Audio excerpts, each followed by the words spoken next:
مساء السكر ومساء العسل والمحشي الجميل الحلو. شايفين الجمال؟ محشي ورق العنب وجماله. ألف هنا وشفا. دكتور ما درسش طب ولا مارسه ما نروحلوش. محامي مش خريج كلية الحقوق ولا معاه كارنيه نقابة ولا ينفع يمارس المهنة ما نروحلوش. دكتور أسنان ما درسش أسنان يبقى مش دكتور أسنان أصلا. كل مهنة لازم تكون حضرتك دارس، ونفس الشيء ينطبق على الشيف. الشيف لازم يكون دارس وعنده خبرة. طب نزود عليهم حاجة تانية، المدير اللي بيدير أي مشروع أو بيدير شركة، لو هو مش فاهم يعني إيه إدارة، المكان ده هيروح في 60، مش عايزين نقول في 60 فين.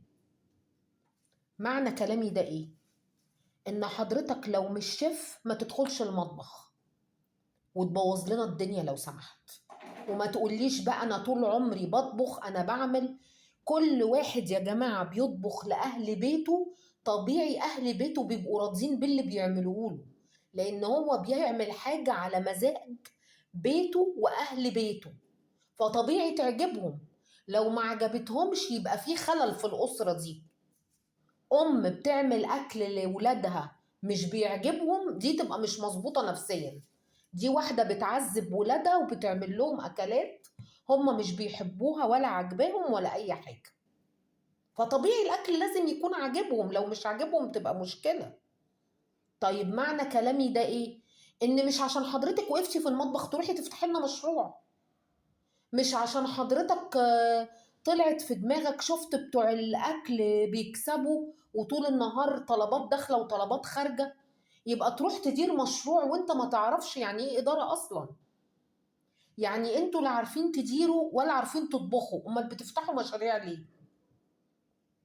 هتيجي تقولي انت خاسس عليكي في ايه؟ ما هم بيضروا نفسهم. لا، خاسس عليا كتير، والناس دي بتضر نفسها وبتضرنا.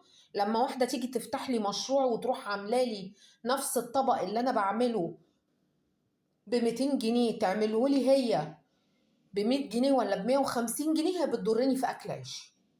ولازم احاربك، ولازم افوقك، ولازم اقول لك ان انت لا تصلحي. هو في ايه يا جماعه؟ هي مش شغله اللي ملوش شغله، ولا مهنه اللي ملوش مهنه. دي عايزه دراسه زيها زي الطب بالظبط.